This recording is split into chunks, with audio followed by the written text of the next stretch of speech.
kids on FaceTime. Like we talk about, they have people have their own school. Each of them have their own school.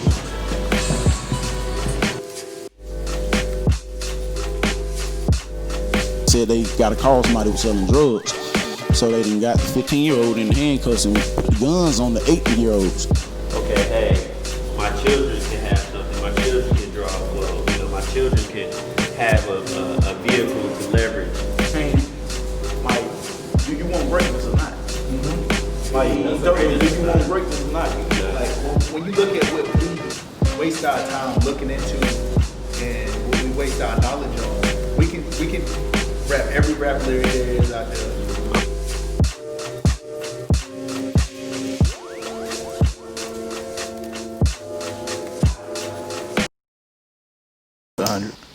Yeah, man. So like I said, we appreciate you coming on the show. And I don't know if many of you all know, but LC here, that boy nice in the kitchen.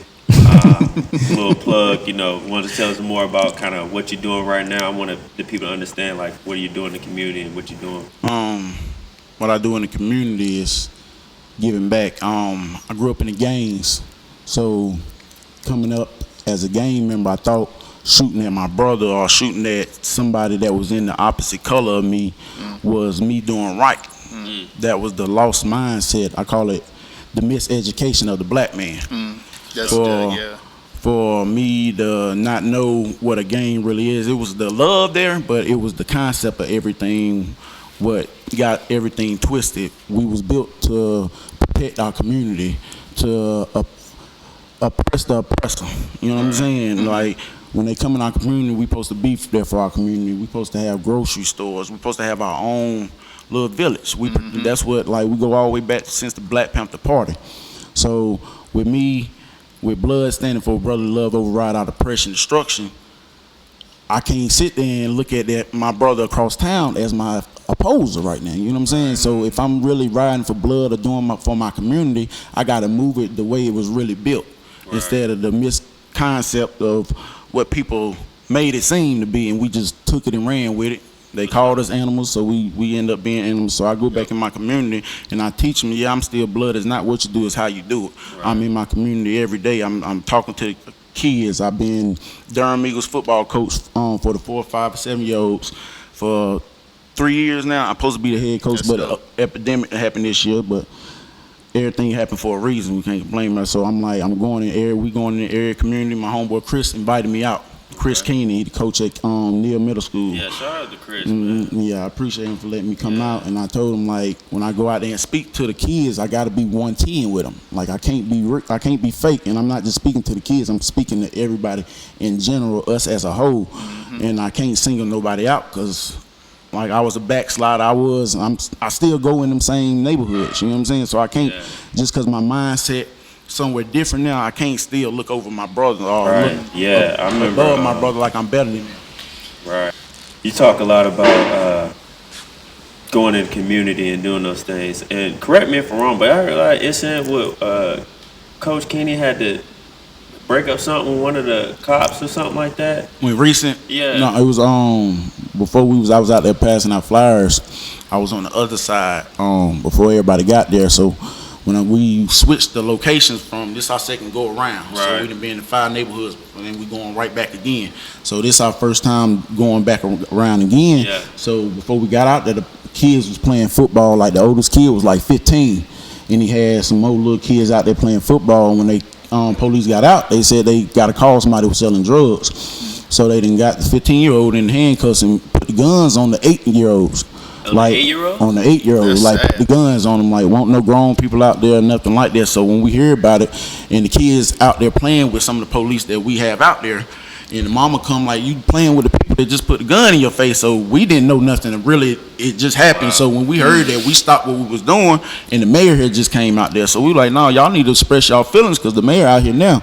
Ain't no need to go to city council. We out here now, so y'all need to go ahead and tell how y'all feel right now to make the change right now. And it was a beautiful thing, because it happened right after. Like, we showed up right after to initiate the problem or get the police out there, directed the lady to the right people, the right channels where she needed to go to, and she told the mayor how she felt. Going back to what because we want to make sure we shine light on what you're doing. Marsha said that you had skills in the kitchen. A little bit, just talk to us a little bit about what you're doing with that. And I know I don't want to speak too much on your recent progress with that, but just speak a little bit on that. Get you a plate. They sell out. Yeah, I heard. Yeah, I gotta get me one. Marsha been telling me I gotta get me one. To be honest with you, like this one, I ain't think this was my calling. Okay. Like to be real with you, like I was selling drugs most of my life. Like after it was school over and all that stuff, I was in the streets. So it was the time with me going without a father and me getting in trouble so much. It came a time where they said, Mr. Charles, you get one more F, it's habitual felony. You're gonna be on habitual status. So I always knew habitual status, you going away for 5 or better. Yeah. Like I always been a real person in the streets, and I'm like, everything that I did in the streets, I accepted what came with it. So I know if I made that decision to go out and do something else, I won't gonna bring nobody, I wasn't gonna be a snitch, I was gonna go do my time. Yeah. So I'm like, why go put myself in that predicament, and I got 3 kids over there. You know what I'm saying? I got 2 more kids that's not even. You mentioned about knowing that time that once you become habitual, like it's a different ball. Yeah, game, you right? got to carry that with you. Yeah, and then you finally sitting down and making that change, right? Yeah. But I want to learn more about you, because Lobstertrappn, although it's great food, is really the story about you, and that's the value of it, because I feel you are an example of people in so many different lanes. It could be the food truck, right? It could be how to become a successful entrepreneur. It could be taking the principles that a lot of people have in your community and just channeling them in a way legally to make money. But, kind of like football, right? Like, I ain't gonna learn until you hit me. Yeah. That's So very true. What like, to go down the path that was the other way, like what was that you felt like that was your option at that time? Like cooking? Huh? Like what was No, the other way. Yeah, first. like what made you? What was the trapping biggest? part of Yeah, lobster. what was the biggest factor in you being caught in that cycle and kind of being there for that time that you were there? Like at the beginning of Lobstertrappn, or at the beginning of Lobstertrappn, like my background, like I told you about drugs, so I'm like everybody. I always thought if you different, you stand out from the others. So I'm like Lobstertrappn, people, I did something people wouldn't thought of. Right. I put drug dealers' names on my menu. So at the beginning, that wasn't my thing. When they told me like you can get a habitual felony, my real daddy, like he came from doing 15 years. Like he got his trucking company and all that stuff like that. Like too many people, fathers that's not there, don't come back and really try to amends what they broken. So with him doing that, we sitting there like, I can't sell drugs no more. What you gonna do? Right. So we paid for the money to get my CDLs, and I'm like, while we go get my CDLs, they like, Mr. Charles, you got 5 months until you can get your license back. You good, but you gotta wait to August. So I'm like, what I'm gonna do? You like, man, I'm gonna sell some plates. I'm like just BSing around, like, cause I used to cook for the homies around, and I'm like, let me sell some plates right quick. And I'm like, just driving down the street, like, you know how Fairville Street, the parades used to be. It used to be thick on Fairville Street, right? So I imagine driving down the street and what would make me bust a U-turn. Like, and I'm like, I don't see lobster around here like that. Like, I just don't see that. Like, so, and I just did, and I'm like, out of a month from doing lobster on my aunt back porch with one deep fryer, I had like, I gained like 3,000 followers just in the month. So I'm like, well, this might be something. I don't need to get on the road and drive up and down the East Coast for no bread. Well, I can stay in my city. You know what I'm saying? I ain't got to leave my kids. Man, that's, go ahead. And so that's what really made me go when that showed me my purpose. I just had to go for it. Like, I just really had to dig in for it. Like, can't be your own, but like, you can't work for nobody else no more. Like, every channel's my homegirl Keisha. And I say, your path, my homegirl Keisha Gray, she showed me, I went out for a job interview. And she was like, the temp service was in Raleigh. And I'm like, man, I ain't got no ride up there. I ain't about to drive the ride. I don't like Raleigh police. I ain't got license, and I ain't about to drive up there. She like, no. She took her time out and drove me up there. So with her doing that out of her time, I'm like, boy, She like, boy, she get like somebody really like giving me a second chance, and it was about cooking. So every little temp service job that I did from Meredith College, I done cooked at Alpaca, from JB Duke to certain jobs, all lend me to building, taking what I learned from them head chefs in there and building my own what I already knew as a cook. Right. You know what I'm saying? So I just used my third eye on what they already taught me and did my own blend to it, and everybody just fell in love with it. Dang, I'm one, boy. Like, That's crazy. that's the thing that's so powerful about what you're saying, and what we're trying to get people to realize is that, the same principles that they may apply to avenues of the street can be applied in different places. And there's a way for us to get to where we want to get to as far as providing for our families and things like that within our own skill set. It's almost like sometimes it's hard to look at, but it's like if we turn inward, God created us with a lot of that ability, man. So Yeah, it's already there in us. Yeah. And it's crazy. It's crazy you say that, right? My fiance better right shit. The grass got so high. We like, man, hey, call somebody to cut the grass, right? I'm like, I'm calling them. They ain't showing up. Like, I'm paying. I don't need no discount. I'm gonna pay you what you worth. I'm gonna support you. Right. They ain't showing. I'm like, man, let me go to Lowe's right quick. I bought me a little $80 lawnmower. I ain't even got no weed eater yet, but I need that grass low. That's what I'm like. Need that grass low, so I bought the lawnmower first. I'm like, man, let me buy a weed eater too. I just bought a weed eater yesterday. Let me tell you, right? So I drive, talk to my home. I pulled up on my homegirl. I see her. She like, man, I need my grass cut. I'm like, I got a lawnmower at the house, right? I ain't got no weed. I told her I ain't got no weed eater. She like, no, you cool. I still $40 right there. I'm like, I came right back. Next day, I posted it, how I did her yard. Oh, my homeboy called me, man, go do my my baby mama's yard. So just applying yourself. I don't cut grass. You know what I'm saying? That ain't what I know how to do it, but that ain't my profession. But I'm just trying to show people, like, if you apply yourself, it's there. Like, I got 4 yards telling me to come back in every 2 weeks. Wow. That ain't what I cook. You know what I'm saying? But I can build something up for somebody if they, like, for the kids, that they can be their job. As long as I teach them how to run, like kids that need a little job around after a little virtual schooling and stuff like that, I can already build the foundation. Just go out there and work. You don't know how to weed eat, I'll teach you that. You don't know how to mow, keep them lines straight, I'll teach you that too. Just apply yourself, and when we teach them young, when we get older, it'll instill into their minds, because as a young kid, I won't taught that as young. I learned a lot of stuff, sadly, when I was just turned 28. You know what I'm saying? Like, my mindset just really got there. So if I instill that into the younger generation at a young age, just imagine how powerful their mindset will be when they get to 28, 31 at my age. Yeah. And I think that's the biggest, you hit on one of, I think, the biggest drawbacks. One of the things that hinder us the most is we don't get that teaching at a young age. And a lot of that comes from, a lot of times, our fathers missing.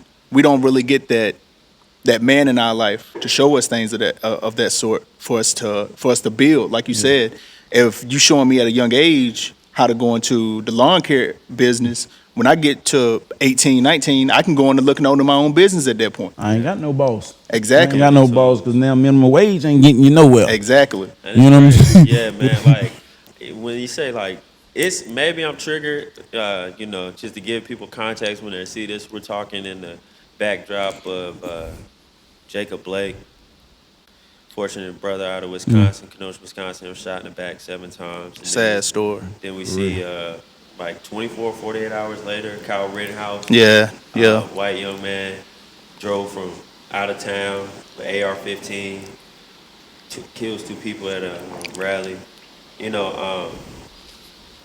That's the kind of backdrop we're talking about all this right now. And to see a positive black man that's turned his life around, I mean, a lot of times it's hard getting through to those kids because they don't see a lot of themselves in the people that are telling them to do a lot of stuff. Yeah, they don't. Like, not at all. We played football in Cornwallis, man. Our coaches had to be a special type of person to get through to us. Mm-hmm. We were in the middle of Cornwallis projects. You couldn't be soft with us, right? We needed that discipline. We needed that hard work. And, man, I feel like you're giving it. And, I want to kind of get your aspect. Is like, do you see a difference now in how you're treated by the law or by anybody in society because now you're positive? Or not I positive, get it. You've always been positive, but now you're kind of just doing I kind of do, but everybody can put on a face. That's very true. You know what I'm saying? So I gotta be shaky of really like I feel off energy. It's almost like you're more dangerous the more successful you. That's very true. Yeah, And that's very true. They don't want to see us successful. And at the end of the day, can't change, regardless what you're doing with your life, you can't change your skin color when it comes to that aspect. Because at the end of the day, we still looked as black men in America. And for some reason, that's just a threat to people outside of our communities. And I think a lot of that comes down to what are we shown within our communities. Yeah. I forgot where I heard it from, but they was just talking about when you look at other communities, you look at the Asian communities that's in America, you look at the white communities, every other community you go into, they got something positive behind that community. You know, the Asians, you got the food, you got the massaging therapy and all of those things. When you look at the black community, what positive thing do we have, you know, in our communities that's being shown for people looking on the outside in? Well, I think also we built everybody's business and they've taken it. So basically, all the things that we were able to do, cook, clean, do all these things that we taught a whole country, to be frank, we had a business and they took it. Yeah. And they put their sign on it. You know, it's much like today where a lot of things become popular and get whitewashed. You know, like you said, everybody has a face, right? Yep. You know, we talked about this in early episodes. Like, I'll take it however it's come, but are those people really out there really for Black lives, or they're really out there because Trump? Yeah, anti-Trump. Yeah. And like I said, I don't want to deny anybody that's long to fight, but I think what's important is that, you know, we need to be concentrated on building a better future for LC kids. You know what I'm saying? Yeah. Like, we are the ones that's going to be responsible for how they are going to experience America right now. And we got, you know, a great time. We got the NBA basketball players sitting out. Yeah. I think a lot. I would have seen that. Yeah, that's true. I think that's where a lot of it needs to come back, and we need to look within our, like you were saying, within our own communities, and what can we do to build it up? Because we've seen for all these years we've been here, nobody's going to reach back and help us.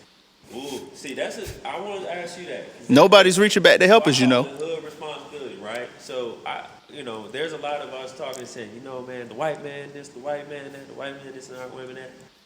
From the black community, what you tell your brother looking back to say, you know what, how do you hold yourself accountable without any external stuff, right? How you tell, like you call everybody king, right? How you get them to realize that they're king, and they're king without any influence from anywhere else? Basically, you just gotta show them receipts. And I'm like, I had a conversation the other day, it's about to get real. How I feel like us as a whole right now, we can't worry about everybody else right now. This is just me taking my self-experience right now. Yeah. All lives matter, don't get me wrong, every life matter. Exactly. But what they say, you gotta get right with self before you can even help anybody else.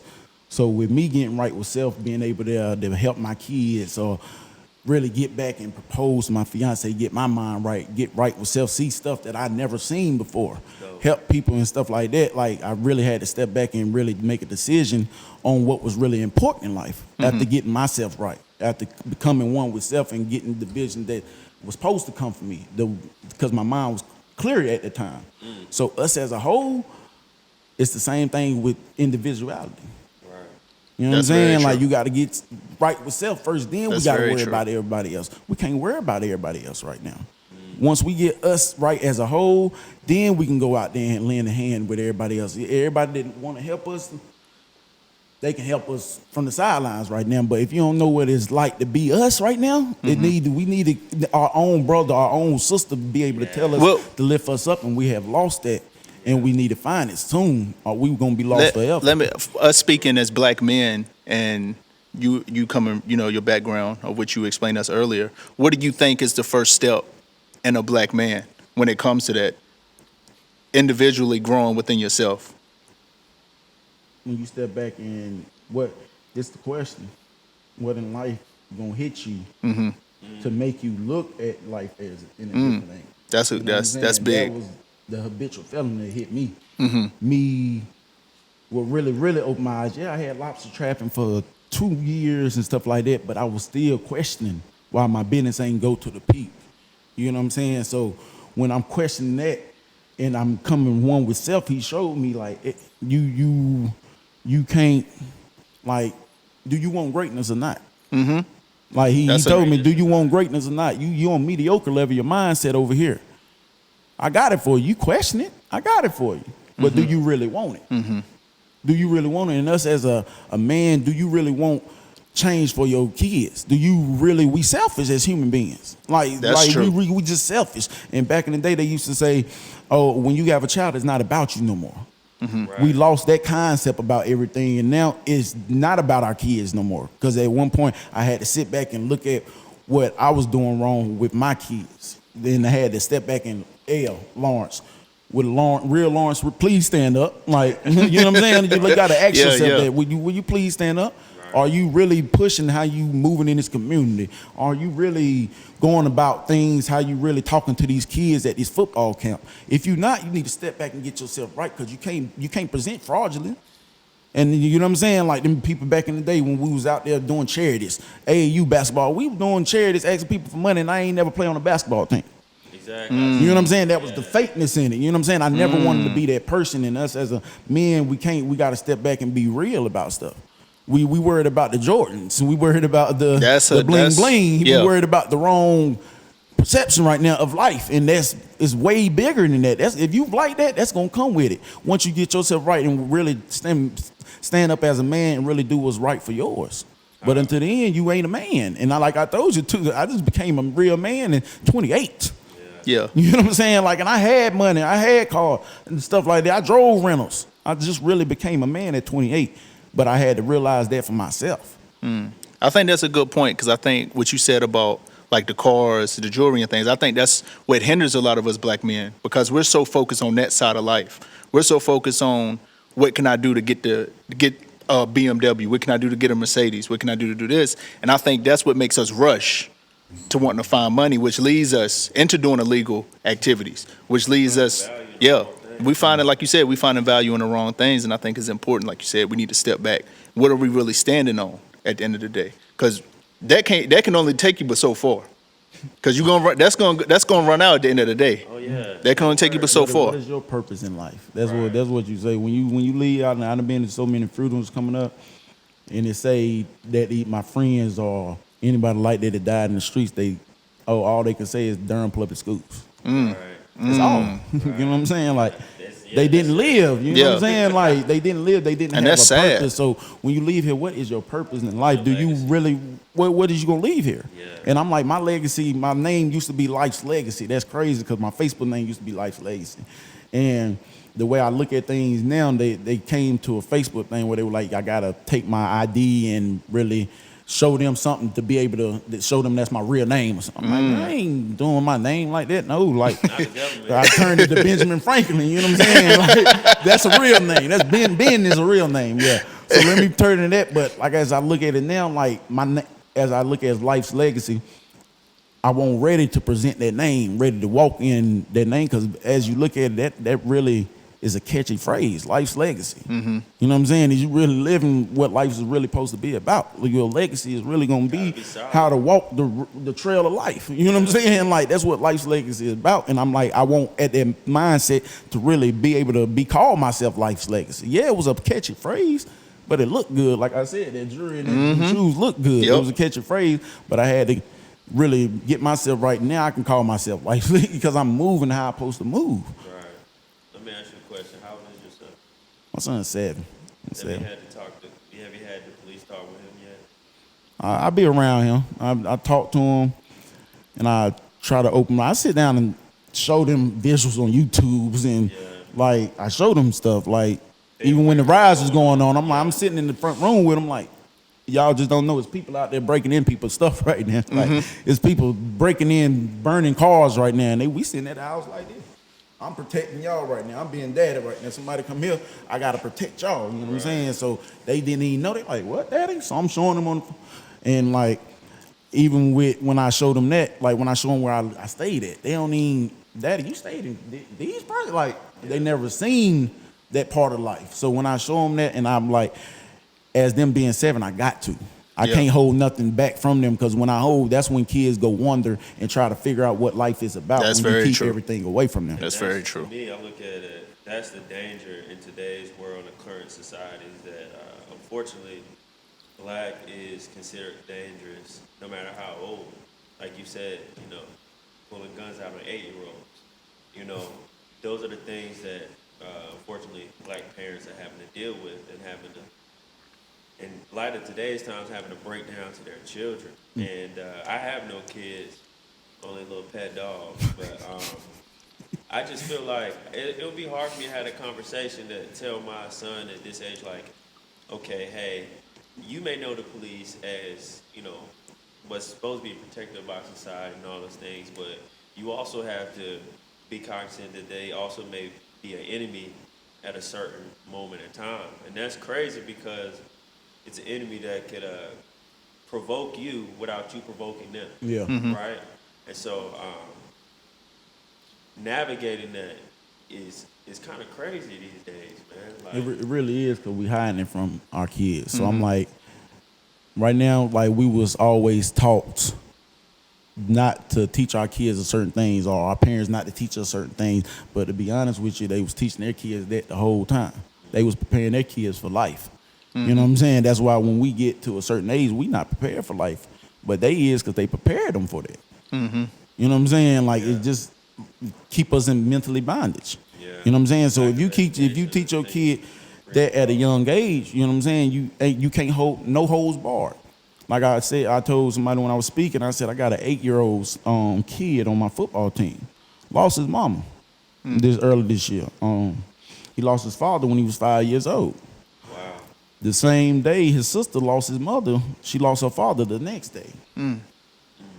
8, I don't know how old she is, but they didn't ask for that. You know what I'm saying? They didn't ask for that. Life hit them hard as that. I don't know how hard that blow That's can tough. be. Yeah. You know what I'm saying? Life hit them like that. They didn't ask for that. Ain't nobody prepared them for that. You know what I'm saying? Like, ain't nobody prepare the kids for what's is expected, because life have no number what life gonna hit you at. So we can't put a number on when we gonna teach our kids about life, because we gotta teach them once they come out their womb, because life can hit them at any time. We gotta prepare them for when adversity hit.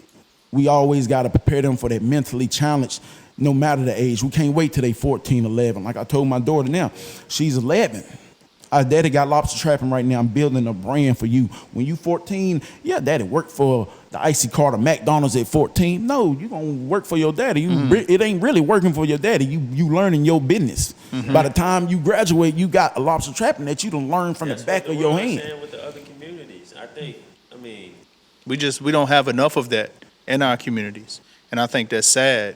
And I think a lot of that comes on when you look, like what we was talking about, we got to teach our kids. I think if we take a step deeper than that with just the cops, we got to look at what you got to teach your kid at a young age, even when they join the education system. Yeah. Because from then you looked at different. I know my first experience with figuring out black was different than any other thing was I was in kindergarten when I had my first experience to realize, oh, being black really is like different. Serious. Yeah, Yeah, like this is yeah. different.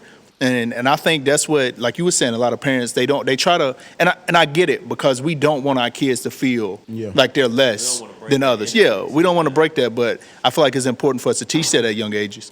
I'm glad you said it. Have a conversation with my mama. I think way different now. Like, so my mama, I love her to death. I told her I love her to death. I love my grandma. I love my granddaddy. But what they was taught was wrong. You know what I'm saying? I love you. Like, I want to do what you told me, but like my Angelo said, if you knew better, you'll do better. You know what I'm true. saying? So when we find out what our parents taught us was wrong, why would we still install that into the next generation? That's what have been going on and on. Oh, I'm like my mama. I'm like my daddy. But if your daddy was like that, no, you need to be better than your Yeah, daddy. yeah.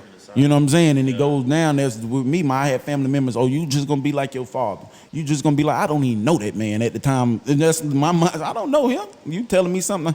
You know what I'm saying? So I mean, we talk about like their time is different, and I look at it as I try not to be. I think our generation's a little bit different in that we are more of a fire starter, and I think we're thankful because of their efforts before us that allowed us to kind of be more free. yeah, Because back in the day, you know, my parents or my parents' parents were trying to, for instance, just even have this conversation. right? Yeah. If they had something where they could put this conversation publicly back then, boy, oh boy, we would not be able to make it to episode 2. Yeah, You know what I'm that's saying? true. Like, That's true. Episode 1 would have got shut down. Yeah. episode 1 it got shut down, and so but it goes into like this conditioning that we talk about is that the generations always told, or kids always saying, oh, I'm black, I'm either getting arrested, I'm black, I'm selling drugs. In the movies, I'm black, I'm the robber, or I'm the one bad apple. In school we always, I remember my mom used to always tell me, in a roundabout way, she'll say, you can't do the same thing. Mm-hmm. You just know you can't do the same thing. You first be like, what you mean I can't do the same thing? This is what the rules say. Kind of like the law, right? Yeah. And we look at the law with these police shootings, we say, everybody says, well, the law this, the law that. And to be honest, I don't think there's any really thing wrong with the law because it says citizens. I think what's wrong is the application of the law. The Because people we who, see yeah. Jacob Blake go into his car for what is perceived as a knife or weapon or whatever, walking away and get shot in the back 7 times, right? And we see them say that's the application of the law because he wasn't resisting, or he was resisting or something. And then we see the same, or even scarier incident when a dude with an AR-15, semi-automatic weapon, shooting people, and it said, well, nobody deserves to be taken, killed on the spot. And granted, I'm not saying the cops should have killed him, but the same police department, 48 hours from each other, classified one unarmed black man as a threat and one armed white man who had already killed 2 people as a vigilante or protector of the community. And so when we take that down to our kids, it's like, man, when your kid leaves that door, like, It's scary. It's scary. What can you say to him? Yeah. the craziest part right now is that, and it was like, today I kind of broke down a little bit, just sitting by myself, and I'm like, man, what the hell do I do? You know what I'm saying? And I was trying to psych myself to have this conversation, and all I kept thinking about was like, man, I'm drained. Yeah, it's hard seeing. I mean, you see it on a constant basis. Being black, you just constantly see us being taken out, and you see no consequences behind it. I mean, what that does to somebody's mind, like psychologically. Like me and you was talking about that a couple of days ago. We were saying, thankfully, we had a foundation, that we have, and growing up as Christians, we can lean on God kind of as peace. But for people who don't have that, like I can only imagine, like. The mind, like what that does to some people, because that's kind of like PTSD. You constantly seeing yourself getting taken down. It's hard to value yourself and see yourself as more than a target at that point. But that goes back to the sorry to cut you off. No. It's about Let's go back to the video I showed y'all before we was on set. Right. Malcolm, what he say? He said, what do you say? First class, we'll always be first class citizens until we ready to pay the price, or show them the price. And the dude Price of asked freedom. him Yeah. the price of freedom, and he asked him the price of freedom is death. Mm. And you look at it, That's people right. look at it, and they look from the outside in. They like, death. I ain't ready to die right now. He like, no. What is you ready to die for what you believe in? Mm-hmm. And a lot of us right now, we talk it, but we ain't walking. Like until it hit home, that's when they ready to die for it. You know what I'm Yeah. saying? But as a whole, we not ready to die for it. Yeah. I asked anybody, I was talking to one of my white friends, I said, name one right that a black man or woman has received in this country that somebody didn't die for. I always have to remind people that we started from, trying to get human rights, and we died just to get thrown into having to battle civil rights. And that's very unique in this country. Nobody in this country, no other ethnic group in this country, or racial group in this country was systematically classified as less than a human being. And so when people, and that's like in a span of history, America's not that old. Mm-hmm. Yeah. It's not that, like, we still have descendants of people that can remember their parents telling them or their grandparents telling them about slavery. Slave stores. Yeah. We're not far. I see it on TV today. We're not far to talk about school. Man, what is up with these education systems having all these slave games? Oh yeah, I remember you showing me that They the had other a day. slave Monopoly game. No, I for didn't even black know kids. that. I think it was in Alabama, one Yeah, of the states. yeah. Excuse me, we'll get the facts. Yeah, it was Alabama. But it was where they had kids actually, have a scavenger hunt, and if they get out of line, the black kids get sent back to the plantation. The mom was like, so what was they gonna do when they get caught? Because it was like a freedom card, right? Yeah. So if they got caught trying to escape freedom, the classroom would send them back. The class would send them back. I'm like, how are you putting this into our kids' minds? And then it grows up. Not only are you putting it in the black kid's mind, but what's more dangerous is it's put in white kids' mind. Yeah. The white 17-year-olds without a license to carry a gun and live across states feel the freedom to come across state lines and shoot people. Emotionally, and I think it's an important question to ask. So much of the black men don't know how to cope with things mentally. So when we see something like that, I think it's important that strong black men set the example that it's okay to express your emotions. You probably gonna shed a tear. You supposed to. You supposed to. Yeah. You supposed to. So I want to ask how you felt, because it's important that somebody understand that message that what we're going through is not normal. It's not normal, and that's like, if you keep anger in or them tears in, it's gonna build into anger. And that's why I was out there at the courthouses on Paris Street slapping people. That's why I was in the courthouses doing it, because I had a lot of built up anger that I didn't cry. When I first met my father, like for the first time I can talk to him as an adult, I cried like a baby. Yeah. And it felt like a big old boulder off my shoulder. Like I just felt like lifted. Like I cried for so long, I never thought I'd cry that long. You know what I'm saying? But it was something that I was fighting for a long time. But if I was doing that, I'm gonna put this scenario out here. We like movies. We ain't like, as we watch movies, we like the action of it. We don't look at the concept, right? When you remember the movie He Got Game? Yeah. All right. So as He Got Game, the son was the best in the nation, right? So as he was the best in the nation, what was the only thing that can bring him down? Was when they mentioned Jake, his daddy. Yeah, his daddy. And when his daddy came home, he really didn't. That was the only thing that really got him out of the motion. Gotcha. Right. So when they played that 1-on-1 game and he beat him, he was like, if you beat me, I sign this letter. But if I beat you, you go back to Attica. And when he beat the daddy, right? So when he beat the daddy, he told him, he gave him the letter. He said, go back to Attica, Jake. So the daddy looked at him and said, son, you take care of yourself, son. You take care of your sister. But you get that hatred out your heart, boy, or you're gonna be just another nigga just like your father. Right. You know what I'm saying? That really opened his eyes right there. You know what I'm saying? You remember he ended up going to the school his daddy wanted him to. Yeah. But he didn't sign the letter. You know what I'm saying? He was blocking his greatness, because if he didn't, because all that stuff his daddy had built up for his daddy, if he didn't let that go at that time and the governor ain't send his daddy out there, he was gonna block his greatness. He was gonna stop what he was trying to become or was supposed to become, just because he had a lot of built up anger for his father. So if he ain't let that out, and that's a lot how a lot of us is, we holding on to a lot of stuff. It might not be our father. It might not be just in that same area, but it's something that's holding in on us, that's tearing our greatness down. And if we don't sit there and cry it out or let it out, we destroying ourselves. I think the biggest, that's exactly right. The biggest takeaway is that actually expressing yourself emotionally is actually strength. I think, but going on there, I think the reason why it's so hard for us to do that is going back in what we were talking about in the beginning. A lot of us are growing up without our fathers, who is teaching us that is strength, because we're getting it from watching movies of black men, seeing black men on TV, seeing these rap videos. That's not what we shown. We not shown that. We shown the wrong things growing up, and single mothers do their hardest. Like, I applaud single mothers, but it takes a man to raise a man at the end of the day, because it's just different levels. I can't speak on a woman's experience the same way a woman can't speak on what a man feels inside.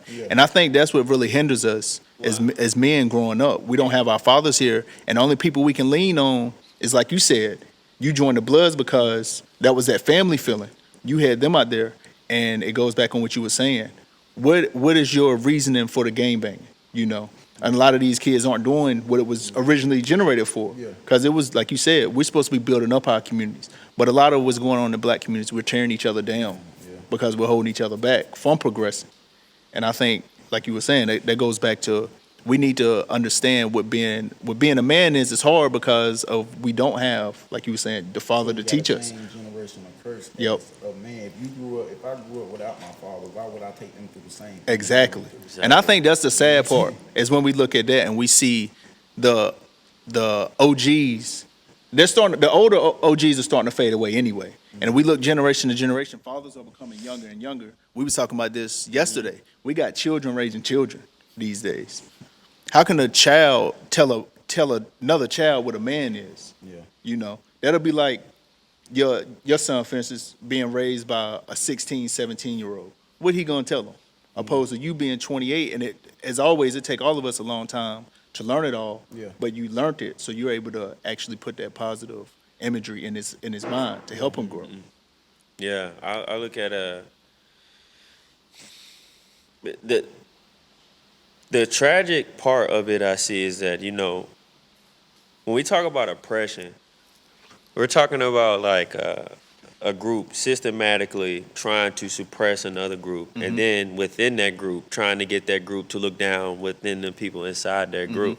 And then you pervert this nature, light skin, dark skin, Yep. plantation. I don't mean No. go back to what you said. You said the top group. I got you, but repeat that. So Yeah. So it's like, so you got, we had whites oppressing blacks, right? And then they put, this is the thing, that I think the evil nature of it is that, if I can create division amongst a group, then I won't have to do too much of my own work. So I feel like, you got a white community telling black community they're less, and then you also tell them, well, the black people within your community are maybe lesser than you too, and then they create divisions, and then it carries on through lineage. I mean, we talk about some of the, I want to keep it all the way real because I think people need to educate. Yeah. Yeah, like seriously, like think about it, I like. tell you this, we went to a neighborhood. Yeah. It was the last I told you I passed out flyers, right? Right. It got to a point I got so mad. I passed out flyers. I won't even out there 5 minutes.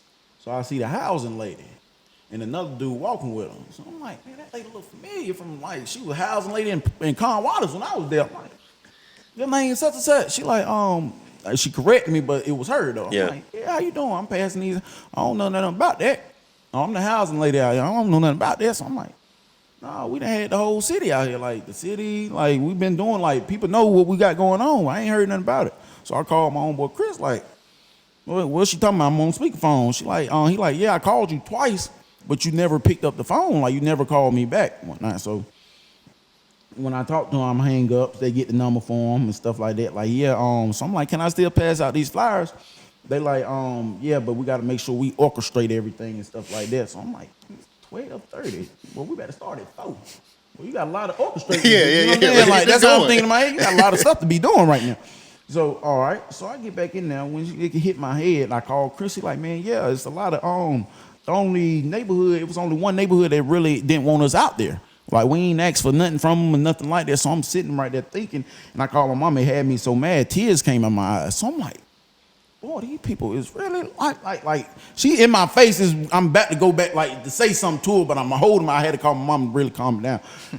So you really to this point where you are people. All right, I go back to Cornwallis. I see people that was there, older people that was there on the corners drunk. Still doing the same stuff when I was young on their corner. Exactly. But we can't blame them because their mind's not still strong enough because our people still holding them back. Yeah. You know what I'm saying? It goes back to what you said. We got our own people holding our back, and they didn't notice. I never seen it until I started getting this community stuff, and it really kept me like, mama, people is really like this, like to our own people. Yeah. Like, Yeah. to our own people though, like how can you be like that? Like you holding your people high. I'm like, you worried about us coming in here to help in your community right now, and this neighborhood look like shit, to be honest, with my friend. But it look like shit. You need to be worried about renovating. Right. You know what I'm saying? Let us come in and do what we do and uplift our people. Cause you ain't doing it, you tearing them down. And that showed me like that. It really had me like to the point where that anger with tears come out your eyes. I mean, it's hard going against the grain, and then when you realize that mentally, I feel like there's a lot of people still on the plantation. 100%. Because you look at within the black communities, when a black man do try to do something positive, the negative thoughts that come back from your own people. Yeah. I remember like my experiences. Like, Haters. Let's call them what they are. that's true. I remember Yeah. like my own experiences. Like once I like started going to college, once I went to college, and then I came back, and then I like started moving a little different and started trying to progress. And the homies was like, "Oh, you think you better than us now? Oh, you don't, as they say, oh, you don't whiten up, And I'm just like, Thinking it's a joke. Yeah. Like, no, bro. Listen, man, you Yeah. can't be no And I'm black just man like- with and a I'm just like, vocabulary. if You get I- called if- white real soon. I'm just like, if I say no done word. made it out and I can kind of create a blueprint, you think I'm gonna hold that just to myself? I'm coming back, and if you show me that you ready, I'm pulling you up with me. And I think in the black community we don't allow that because we instantly and it's like you said that plantation mentality of you see fear when you see somebody progressing. Yeah. And you kind of want to bring them back down because you seeing this, oh, they better than me now, instead of figuring out how to build yourself up. Because, I mean, me personally, a lot of people do when they make it out, they never want to go back. Yeah. Or they just want to forget their people. But, I mean, me, if I'm making it, I'm pulling up everybody I can. Yeah.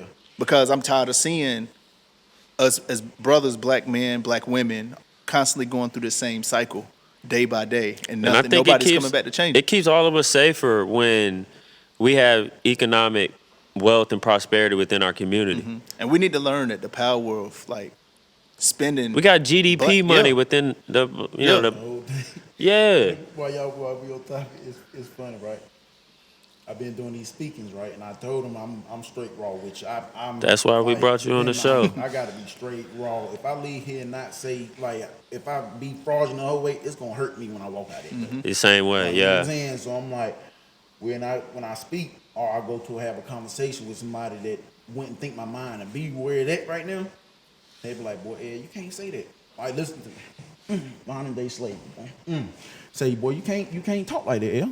Like you can't like that's how they looking at it, boy. You can't talk like that. Like, all right. So what that put my mindset back in? Oh, when they was reading. Oh, don't let boss don't let master know you reading. Yeah. Don't let master know you Tell reading. them Don't about let the master gun know your line, boss. mindset is above than what it usually on. Tell them about the You gun get what I'm line, saying? boss. So why wouldn't Yeah. why wouldn't I?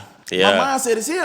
This is who I am, so I can't change. So my mindset, me reading a different book than an urban legend book. I'm picking up a Malcolm X book or another book now. You know what I'm saying? As far as the other books that I was reading. I mean, I always look at it as, why didn't they want us to read? Like, like literally, like you don't want a population just to know knowledge, right? You keep you keep a population illiterate, so they don't know. For instance, we talk like right now, they don't know their rights when it comes to when police pull you over. They can confuse you to make you think like, oh, a vigilante that shows up with the gun, he's able to claim self-defense, even though he showed up to do something. You know what I mean? You don't drive through state lines I with a can't gun, show up yeah. to a Trump rally, right? And then all of a sudden somebody was trying to do harm and somebody grabbed me and something happened, I'd be like, it's self-defense. I'm like, I showed up for the beef. Yep. 100%. He walking down the street, they saying he the shooter. You still riding past him. Now I'm thinking you're in cahoots now. But like, you that's know, how I'm thinking. you know what's so crazy about that clip? We saw it, and I'll share it, is that he is running to the police like, he's running like, bruh, y'all save me. Yeah. And I'm like, that's so crazy because you see us being scared to run away from the police, and he the shooter. And it took them till the next day to lock him up. I mean, in the clip, he was beside the police. He literally- I'm like, oh, you ain't gonna get me. We literally, I'm gone. we literally saw the man go past the police. You know what I'm saying? And then they say, well, we had to catch him. Like, I'm like, what do you mean catch him? But I look at it as, man, wrapping up. We always like try to end on positivity in the bridge. Where do you think we go forward, and how do we go forward from here to build a more equitable world, a better inclusive world for black women and black men, women, and children?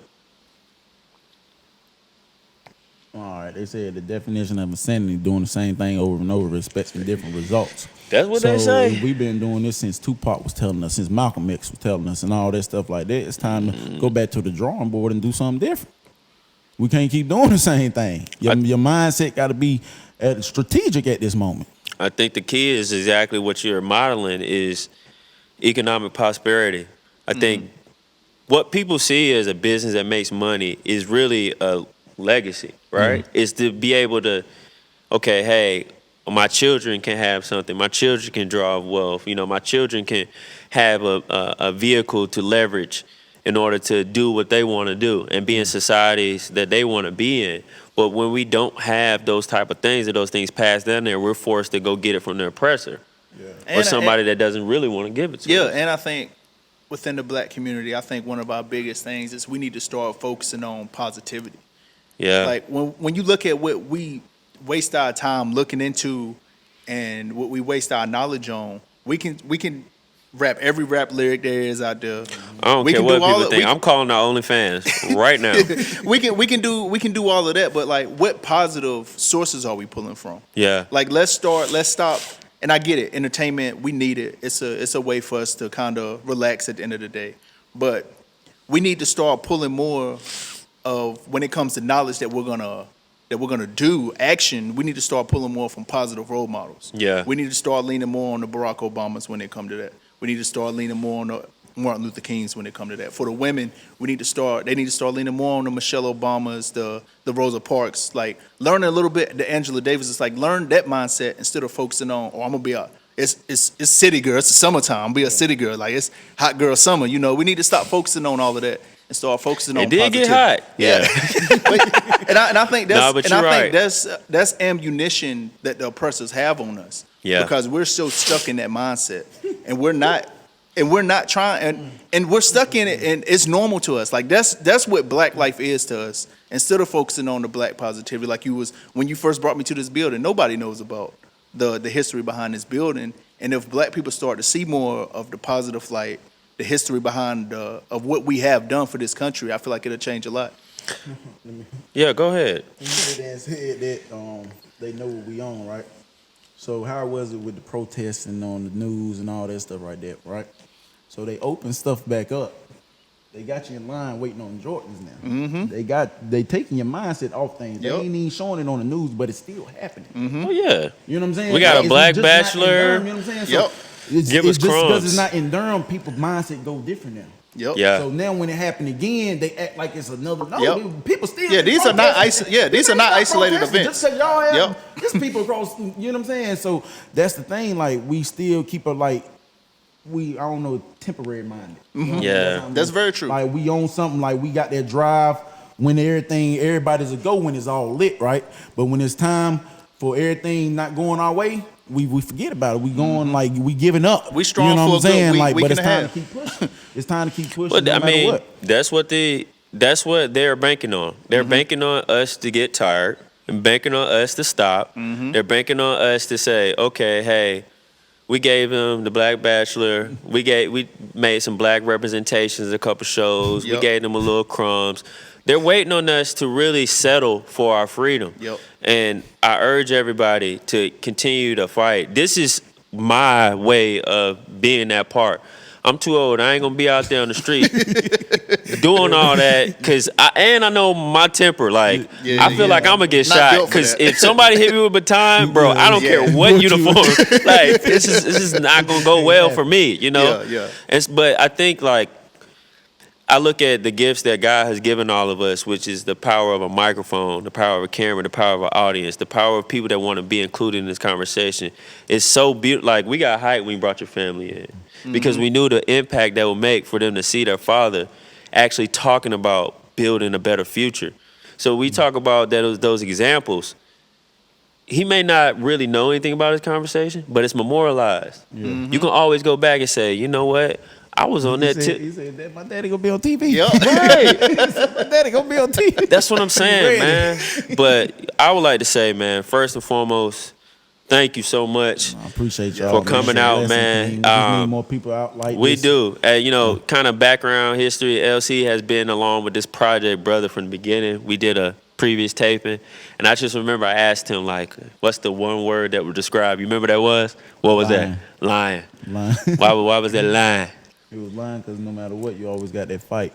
Always got that fight. Always got that fight. No matter what type of day it is, you wake up, you hungry. You gotta go. Right. You gotta go eat. you Right. gotta go feed your Speaking of cubs. eat, this platform is all about promoting black entrepreneurship. So give the people all your information, because from this, we want people to get more lobster trapping. I'm telling you right now, I I'm need to getting the get me a Pablo plate. Escobar. That's my I need to get me joint. a plate. I ain't had one So yet. go ahead. It's Lobster 919 Trapping on IG, Instagram. Trapping is spelled TRAPPN instead of IN. TRAPPN. Lobster Trapping just on Facebook. I do private dining. I do caterings. I do anything. I don't just cook seafood. Now anything you throw at me, I can cook. I just don't eat everything, but I can still cook it. So we'll make sure all your information is passed along to show credits. I'd like to also give a shout out. As you can see, I got a little setup here. I'll put the link in this, but these are 2 black entrepreneurs. This one's actually you can see the jerseys here to make sure that, and then I have a program with the Biggest Underdog. But our platform is, we're trying to give people the outlet, so we appreciate it, bro. Appreciate you. Thank you for turning on the brother. So